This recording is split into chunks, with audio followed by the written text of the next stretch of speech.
Hello viewers, welcome back to my channel Rimi kitchen. আজ আবার একটা নতুন রেসিপি নিয়ে হাজির হলাম।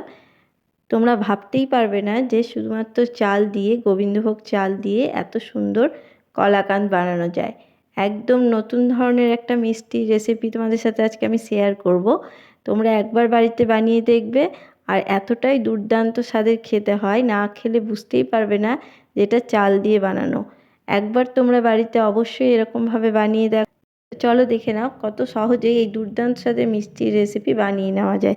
তো তার আগে তোমরা আমার চ্যানেলে যদি নতুন এসে থাকো, তাহলে চ্যানেলটাকে অবশ্যই সাবস্ক্রাইব করে দিও, আর পাশে থাকা বেল আইকনটি অবশ্যই প্রেস করে দিও।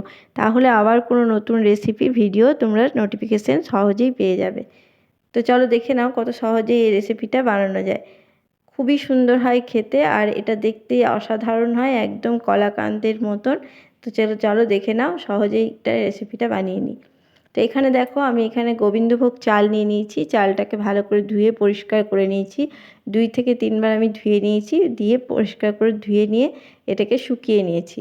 এখানে আমি মিক্সি জার নিয়ে নিয়েছি, তার মধ্যে আমি চালটা দিয়ে দিলাম। এখানে আমি 2 বাটি মাপের চাল নেব, কিন্তু 2 বাটি একসঙ্গে আমি গুঁড়ো করব না, তাই প্রথমে 1 বাটি আমি দিয়ে এটাকে গুঁড়ো করে নেব, পরে আবারও দিয়ে গুঁড়ো করব। তো দেখো, তার মধ্যে আমি এখানে নিয়ে নিচ্ছি কিছুটা কাঠবাদাম আর কিছুটা কাজু।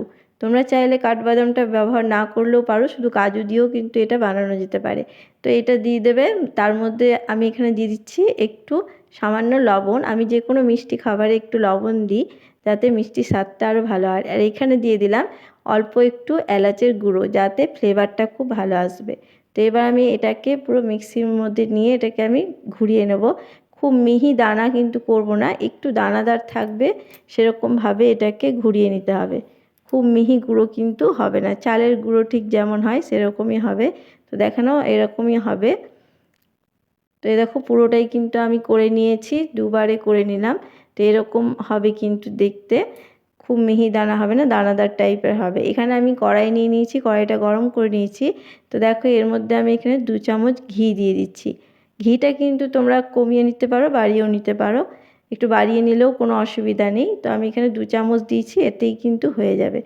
দেখো, ঘিয়ের মধ্যে আমি যে গুঁড়োটা করে রেখেছিলাম চালের, সেই গুঁড়োটা আমি এখানে দিয়ে দিলাম। এবার নাড়াচাড়া করে প্রায় 2 থেকে 3 মিনিট মতন এটাকে নাড়াচাড়া করে একটু ভেজে নেব, যেন কালারটা একটু চেঞ্জ হয় এবং সুগন্ধ বেরিয়ে আসে। সেই রকমভাবে এটাকে একটু নাড়াচাড়া করে ভেজে নিতে হবে।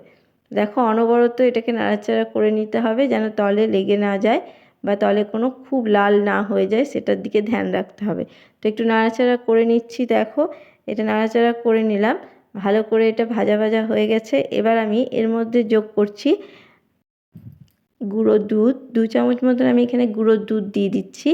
এবার গুঁড়ো দুধটা দেওয়ার পরে এটাকে অনবরত নেড়ে চেড়ে ভালো করে নিতে হবে, যেন এটা দানাদার বা ডাব ডাব হয়ে না যায়, সেদিকে ধ্যান রাখতে হবে। সেই জন্য এটাকে অনবরত নাড়াচাড়া করে নিতে হবে। দেখো, ঠিক এরকম হবে, এরকম পর্যায়ে নিয়ে এসে তারপরে আর করার দরকার নেই। এটা কিন্তু রেডি হয়ে গেছে। আমি এটাকে সরিয়ে রাখছি, নামিয়ে নিচ্ছি। এবার এইদিকে দেখো, আমি একটা ক্যারামেল তৈরি করে নেব। তার জন্য কড়াইয়ে সামান্য জল দিলাম। জলের মধ্যে এবার দেখো, এখানে 1 বাটি মাপের আমি চিনি দিলাম। 2 বাটি এখানে চাল নিয়েছিলাম, সেই পরিমাণে আমি এখানে 1 বাটি চিনি দিয়েছি। এটা কিন্তু পারফেক্ট মিষ্টি হবে। তোমরা যদি চাও আর একটু বাড়িয়ে নিতে পারো, এটা কিন্তু পারফেক্ট হবে। তো দেখো, ক্যারামেলটা আমি তৈরি করে নিলাম। ক্যারামেলটা তৈরি হয়ে গেলে এবার তার মধ্যে যে চালের গুঁড়িটা আমি করে রেখেছিলাম, সেটা আস্তে আস্তে ঢালতে হবে। এক হাতে ঢালবে এবং এক হাতে নেড়ে যাবে, কারণ না হলে কিন্তু দলা পাকিয়ে যাবে। তো এরকমভাবে ঠিক অনবরত নাড়তে থাকতে হবে।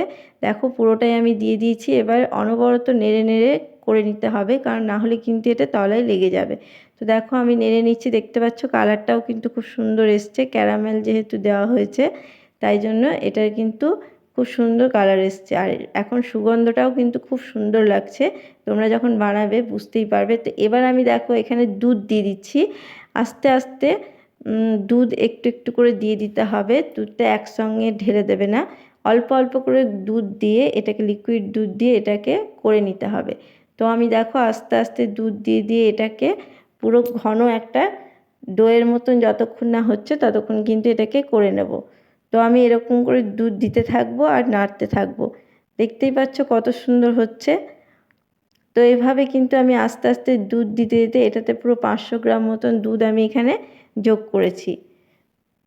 আমি অল্প অল্প করে দুধ দিচ্ছি এবং এটাকে নাড়ছি। দেখতেই পাচ্ছ এটা কিন্তু নাড়া বন্ধ করলে হবে না, এটাকে নেড়ে যেতে হবে, নাহলে তাহলে তলে লেগে যেতে পারে। তো দেখো কি সুন্দর কলাকান্তের মতন দানাদার হয়েছে, দেখতেই পাচ্ছ। এত সুন্দর খেতে হয় বন্ধুরা, একবার বাড়িতে অবশ্যই বানাও এরকমভাবে, তাহলেই বুঝতে পারবে যে কতটা সুন্দর হয়েছে। আর গোবিন্দভোগ চাল আছে, আর এখানে যেহেতু এলাচের গুঁড়ো আছে, সব রকম মিলে খুব সুন্দর একটা সুগন্ধ বেরিয়েছে। তো দেখো এটা কিন্তু একটা ডোয়ের মতন হয়ে গেছে। আমি কিন্তু এটাকে আর করব না, আর বেশি পাক দেব না। তো এই পর্যায়ে আমি এটাকে নামিয়ে নিচ্ছি। তো দেখো আমি এদিকে একটা মোল্ড নিয়ে নিয়েছি, এখানে একটা প্লাস্টিকের মোল্ড নিয়েছি, তোমরা চাইলে স্টিলের মোল্ডও নিতে পারো। তো এখানে প্লাস্টিকের মোল্ডের ওপরে আমি এখানে একটা চৌকো করে ওই শেপেই কেটে নিয়েছি একটা কাগজে, সাদা কাগজ, সেটাকে আমি এখানে সেট করে দিলাম। এবার তার মধ্যে এখানে আমি একটু অল্প পরিমাণে ঘি দিয়ে দিচ্ছি, ঘিটাকে ব্রাশ করে নেব, দিয়ে সেট করে নেব। দেখো এখানে আমি সেট করে নিয়েছি, পুরো চারিদিকে ঘি দিয়ে নিয়েছি। এবার আমি আস্তে আস্তে যেটা তৈরি করে রেখেছিলাম সেই ডোটা আমি এখানে আস্তে আস্তে দিয়ে দেব। তো সমস্তটা আমি এখানে দেখো ঢেলে দিচ্ছি, ঢেলে দিয়ে এবার এটাকে পুরো সেট করে নিতে হবে। পুরোটাই আমি ঢেলে দিলাম, ঢেলে দিয়ে এবার হাতে করে চেপে চেপে এটাকে পুরো সেট করে দেবো পুরো মোল্ডের মধ্যে, একদম পুরোভাবে যেন সেট হয়ে যায়। চারিপাশ ভালো করে কিন্তু করে নিতে হবে। দেখো আমি হাতে করে না দিয়ে এবার একটু খুন্তিতে করে সেট করে দিচ্ছি। আর অবশ্যই এটা ঠান্ডা অবস্থাতেই কিন্তু এটা করবে, কারণ এটা প্লাস্টিকের, চারিদিক কিন্তু সমানভাবে সেট করে দেবে, তাহলেই কিন্তু এটা সেট হয়ে যাবে।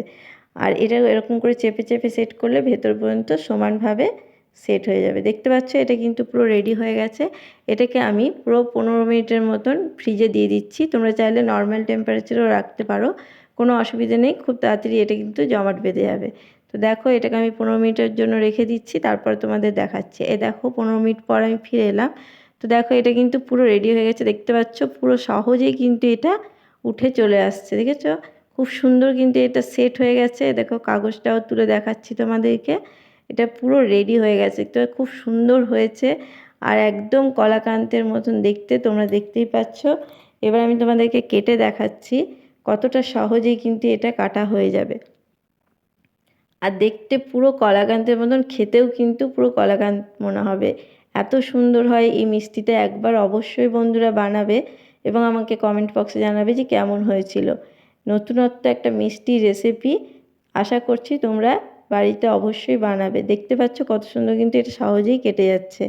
আর তোমাদেরকে আমি দেখিয়ে দিচ্ছি যে কত সুন্দর এটা হয়েছে। এই দেখো এত সুন্দর হয়েছে দেখতে, পুরো মনে হচ্ছে একটা মিষ্টির দোকানে কলাকান্ত যেমন হয় সেরকম।